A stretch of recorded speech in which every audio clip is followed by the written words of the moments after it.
Halo. Assalamualaikum warahmatullahi wabarakatuh. Selamat sore. Sebelumnya perkenalkan kami dari kelompok 7 produksi Satwa Harapan kelas A. Kami akan membawakan sedikit materi tentang landak mini.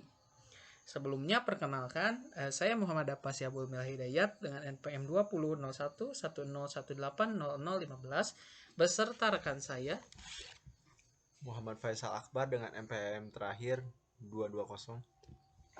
Di sini kami akan menjelaskan sedikit tentang landak mini. Selamat menyaksikan. Ya. Landak mini ataupun African Pigeon Hedgehog atau dalam bahasa Inggris biasa disebut hedgehog merupakan kerabat jauh dari porcupine ataupun landak. Perbedaan yang jelas dari tubuh si landak mini dan juga landak itu adalah tepat pada bagian ekor dan juga ukuran tubuhnya, di mana landak mini ini tidak menggunakan ekornya sebagai mekanisme pertahanan, melainkan hanya menggulungkan tubuhnya. Landak mini ini memiliki 16 jenis landak mini yang dapat ditemukan liar di Afrika, di Eropa, dan juga di Asia. Landak mini memiliki rentang hidup sekitar 3-5 tahun. Berikut ada beberapa jenis dari landak mini. Yang pertama yaitu ada apricot, ada salt and pepper, ada pinto, ada platinum, ada ada cinnamon. Selanjutnya ada peralatan-peralatan yang digunakan untuk perawatan dan juga perkandangan. Pertama ada scraper. Scraper ini digunakan untuk membersihkan kandang dari kotoran maupun dari plak-plak. Dan juga ada nipple, yaitu sebagai alat minum untuk landak sendiri. Ada liter, ada gunting kuku, ada suntikan, ada tempat pakan, ada hiding cave, dan juga ada obat seperti worm machine untuk scabies dan juga salep jamur. Anak kandang digunakan untuk induk betina yang ingin beranak, itu keranjang buah, ada liter, dan juga ada kandang koloni untuk mengkawinkan. Selanjutnya ada pakan landak mini. Pakan landak mini ini menurut Michelle dan kawan-kawannya pada tahun 2009 untuk perawatan maupun untuk perkawinan, standarnya itu untuk dalam pakan landak mini terdapat 30-50% protein, 10-20% lemak, ada 1-5% serat, dan juga rasio kalsium perbandingan fosfornya itu berkisar antara 1,25 sampai 1,5 kalsium berbandingkan 1 fosfor. Beberapa jenis pakannya itu ada serangga seperti ulat Hongkong maupun ulat Jerman, ada buah-buahan dan sayur-sayuran, dan biasanya ini tidak selalu diberikan, tapi bila diberikan maka boleh. Dan juga pakan utamanya yaitu adalah pelet. Ciri-ciri dari landak mini jantan dan juga betina. Jantan itu penisnya itu diselubungi oleh selubung, jadi dan juga berlokasi di bagian tengah perut yang bentuknya seperti pusar. Sedangkan betina itu uretra dan juga vaginanya itu berbagi urogenital, jadi dimana itu satu tempat yang dimana berlokasi berdekatan dengan ekor, seperti dapat dilihat di gambar, dan memiliki 5 baris puting susu. Memilih indukan dari anak mini. Yang pasti untuk memilih indukan anak mini ini harus yang pertama dilihat maturasinya, apakah sudah tepat, apa sudah saatnya. Dan juga indukan landak mini ini harus sehat secara fisik, tidak pincang maupun tidak ada cacat dari penglihatan maupun bulu duri-durinya. Dan juga landak mini ini harus bersih dan juga terawat.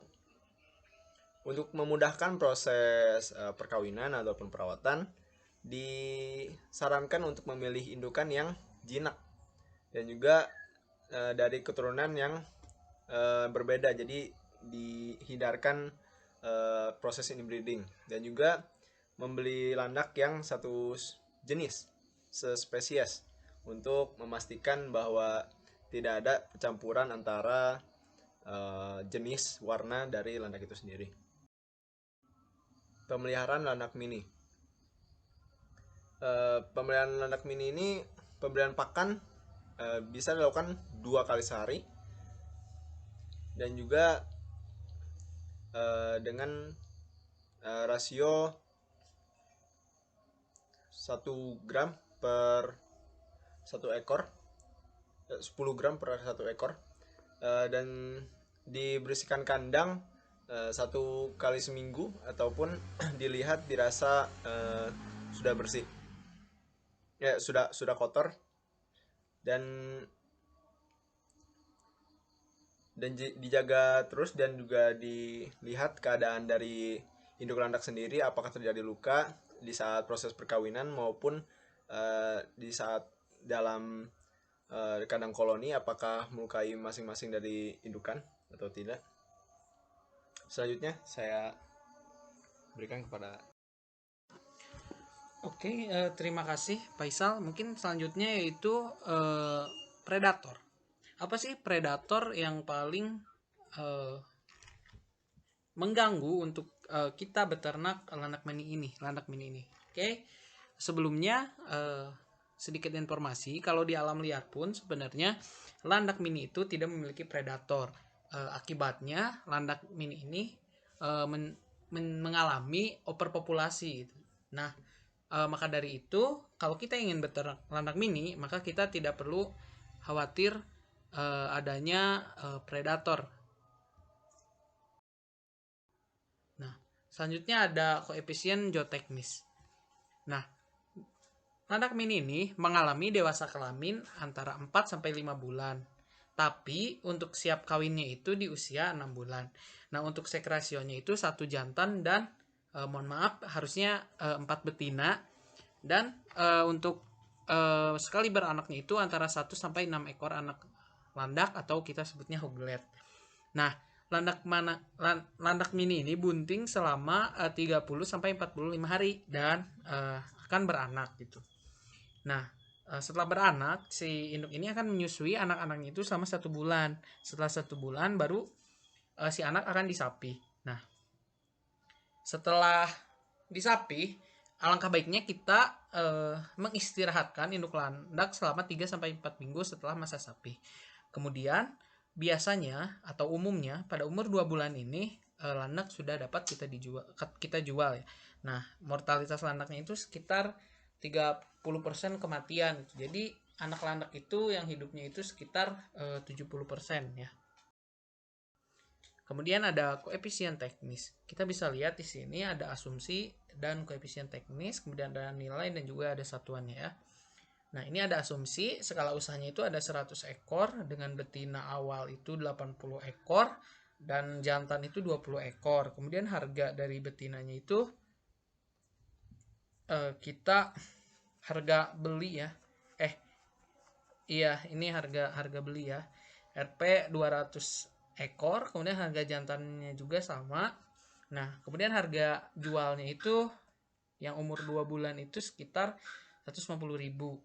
Nah, harga yang siap kawinnya itu sekitar 250.000. Ini ada dinamika populasinya.